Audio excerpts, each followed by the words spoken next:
Des cavaliers, des fous, des pions, mais surtout une dame, Alexandra Kosteniuk, la championne du monde, était l'invitée du 40e anniversaire de l'Union valaisanne des échecs. Bonsoir à vous tous, ravi de vous retrouver, soyez les bienvenus dans cette édition.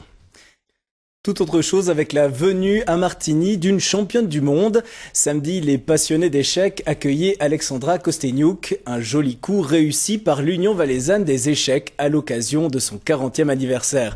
Quelques privilégiés ont eu la chance de l'affronter, affronter donc ce nouveau phénomène mondial de ce véritable sport. Fabien Gillot, lui, était de la partie, on regarde son reportage. Paris, New York, Las Vegas, Moscou et finalement Martigny. Alexandra Kosteniuk parcourt le monde pour vivre de sa passion. Affronter des Valaisans, rien de bizarre pour la Russe qui considère le niveau de ses joueurs comme bon. Pour ce genre d'événement, je n'ai pas de stratégie particulière. La seule difficulté, c'est de garder ma concentration durant toute la partie simultanée. C'est vrai que ce n'est pas facile car cela dure plusieurs heures. Côté participants, à quelques minutes du coup d'envoi, les états d'âme varient entre fébrilité et enthousiasme.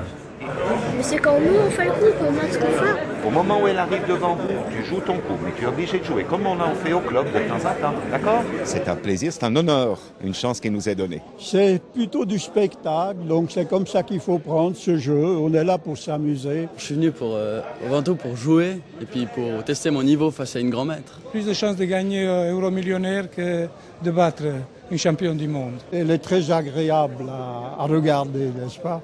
Alors il ne faut surtout pas être distrait par ça. Une simultanée, c'est un grand maître international qui relève le défi de jouer contre plusieurs adversaires. Aujourd'hui, la Russe affronte 30 joueurs d'échecs. Les Valaisans résistent bien les 20 premiers coups. Mais très vite, c'est la classe mondiale de la championne qui parle. En 3h30, Alexandra Kosteniuk remporte 27 parties, concède 2 matchs nuls et en perd une. C'était des parties intéressantes, beaucoup de gens ont bien joué. La partie que j'ai perdue, c'est dommage. Le vainqueur du jour, Gérald Darbelet, n'en revient toujours pas. Ça fait trop plaisir parce que c'est seulement une fois dans notre vie qu'on arrive à battre une championne du monde. Et puis, comment dire, je suis très ému. Je pense que c'est ce qui me restera jusqu'à la fin de mes jours. Une star est née, élue sportive russe du mois. Aujourd'hui, Alexandra Kosteniuk fait ses premiers pas au cinéma et à la télévision. Mais les échecs resteront pour elle une école de vie, un exemple qu'elle veut donner à la jeunesse. Et parmi toutes les cordes qu'Alexandra Kosteniuk possède à son arc, il y a le mannequinat. Et oui, on retrouve la championne qui nous explique comment s'articule sa vie autour de ses passions et si elle peut vivre de son titre mondial. On l'écoute. D'un point de vue financier, les échecs n'ont rien à voir avec d'autres sports comme le tennis, le football ou le hockey. C'est bien plus modeste. Personnellement, je ne peux pas vivre exclusivement de mon titre mondial. Par contre, je vais continuer à dédier ma vie à ce jeu et faire tout ce que je peux pour qu'il y ait plus de gens qui y jouent dans le monde. Justement, vous utilisez votre image glamour pour faire du cinéma ou du mannequinat. Finalement, préférez-vous les paillettes ou les jeux d'échecs ?